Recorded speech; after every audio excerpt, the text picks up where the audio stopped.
স্বাগতম জানাচ্ছি আজকের প্রধান আন্তর্জাতিক সংবাদে। প্রথমেই সংবাদ শিরোনাম। ভয়ঙ্কর আকাশ প্রতিরক্ষা দিল চীন। ইরানের ৩০০ কিলোমিটারের মধ্যে ঢুকতে পারবে না ইসরায়েলি যুদ্ধ বিমান। পাকিস্তান ভারত যুদ্ধে নিহত শতাধিক ভারতীয় সেনাকে গোপনে মরণোত্তর সম্মাননা দিচ্ছে ভারত। এবার বিস্তারিত। তার আগে অনুরোধ জানাতে চাই, নতুন হলে অবশ্যই চ্যানেলটি সাবস্ক্রাইব করুন, লাইক এবং কমেন্ট করে জানিয়ে দিন আপনার মূল্যবান মতামত। এবার জানাবো ইরানের জন্য সুখবর, অপরদিকে ইসরায়েলের জন্য চরম আতঙ্কের খবর। মধ্যপ্রাচ্যের অন্যতম বৈরী দুটি দেশ ইরান ও ইসরায়েলের মধ্যে সাম্প্রতিক কালের সবচেয়ে ভয়াবহ সংঘর্ষের সাক্ষী হয়েছে বিশ্ব। 12 দিনের রক্তক্ষয়ী সংঘর্ষ শেষে মার্কিন প্রেসিডেন্ট ডোনাল্ড ট্রাম্প ও কাতারের মধ্যস্থতায় যুদ্ধবিরতিতে সম্মত হয়েছে দেশ দুটি। তবে এই যুদ্ধবিরতিতে ভরসা করতে পারছে না ইরান।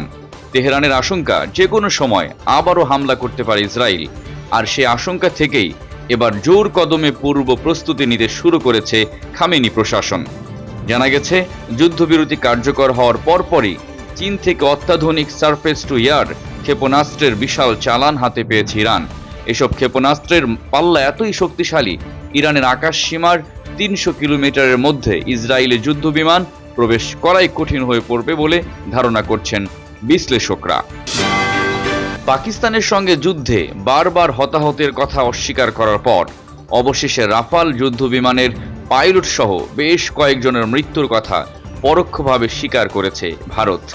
নিরাপত্তা সূত্রের বরাত দিয়ে সোমবার এক প্রতিবেদনে একথা জানায় জিও নিউজ।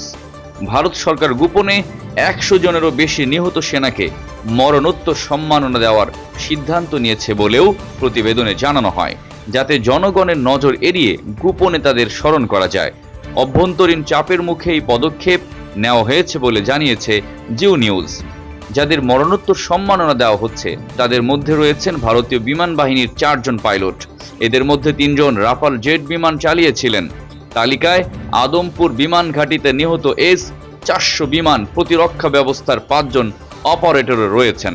আরেকটি বিমান ঘাঁটিতে প্রাণ হারানো আরও ৯ জন কর্মীকেও সম্মাননা দেওয়া হবে।